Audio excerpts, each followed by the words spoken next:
Hello my lovelies, and welcome back to Sondering Tarot. If you're new here, hi, hello, and welcome.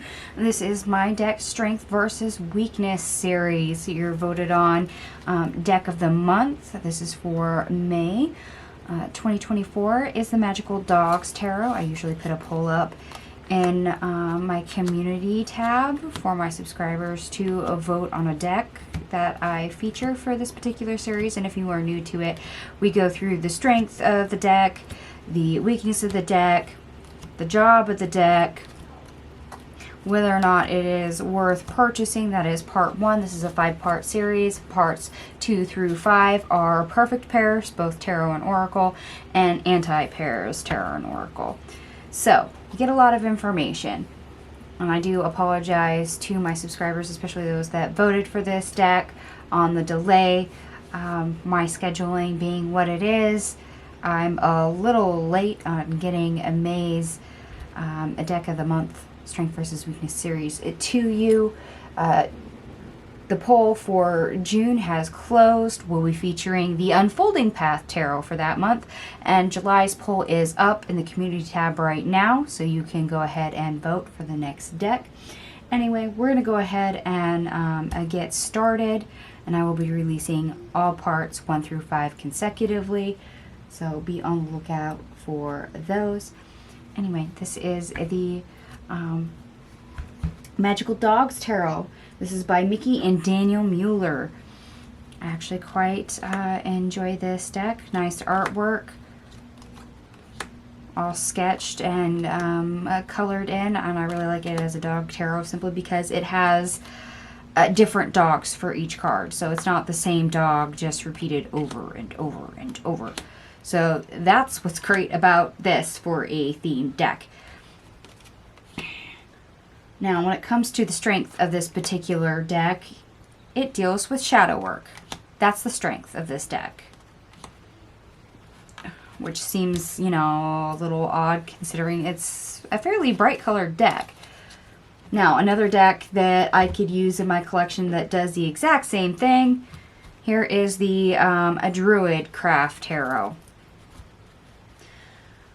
This is another deck I could grab that would be capable of handling the same subject matter, but yet is completely different. So for those of you that don't have the Magical Dogs Tarot, or are like, well, I don't have that, what can I use that covers that might be in my collection? Well, this might be one of them.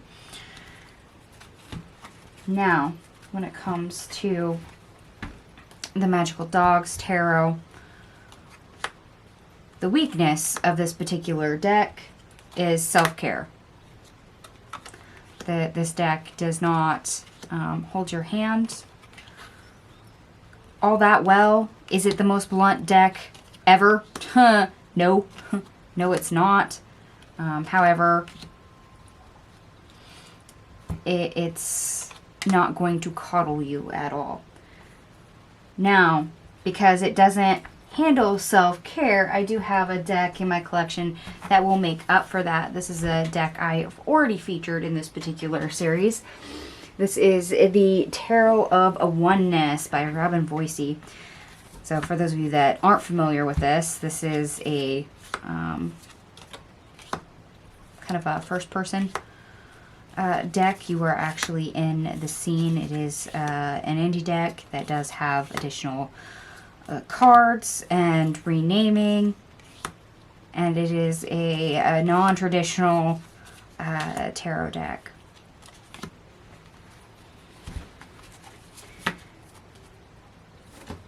Now, we all know that once we get to a certain point in our collections that most decks have a job.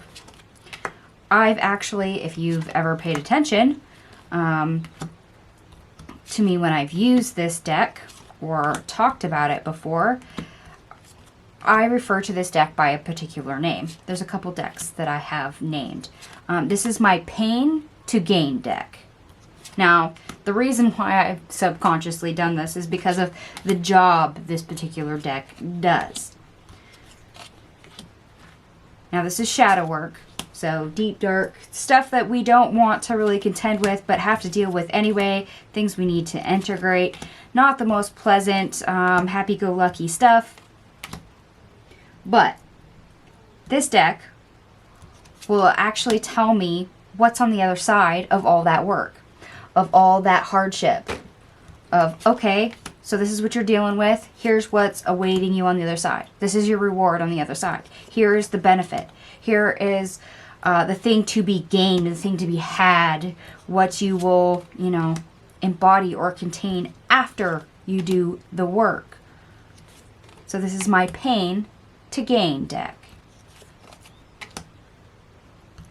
And as you probably notice as I'm flipping through cards, we have the elements for the suits. We also have renaming for the court cards.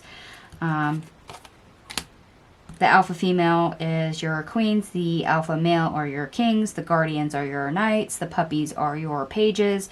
And yes, some of the majors are also renamed. The shaman here is actually the hierophant. The seer is actually the hangman. So that might trip a few people up. It may not.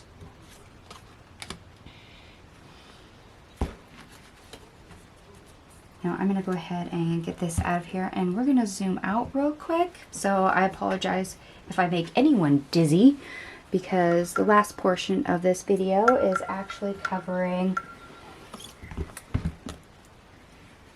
whether or not this is worth purchasing. I mean, these are standard size tarot cards. Here are the backings, in case anyone didn't notice. It's an unedged deck. It's a Llewellyn deck. So you can probably tell that it is semi-gloss. Some of us like the semi-gloss. Some of us prefer a matte finish. So take that as a plus or a negative. It is a themed deck. There is renaming in it, which may not be the best thing for you. However, Llewellyn's really good at giving you these nice guidebooks. This one is not color, but you get the full card. You get the description, upwards, reverse, keywords. You do get sketches in the back of this one for the guidebook for several cards. You also get some spreads. So this actually is not bad for a guidebook by any means. And always with Llewellyn's products, if you haven't seen or are familiar with their packaging, you get the nice pull ribbon, you get the nice magnetic box, very hard, very sturdy, full color all the way around. This is one that is going to hold up. You can leave it in the box, you don't have to take it out.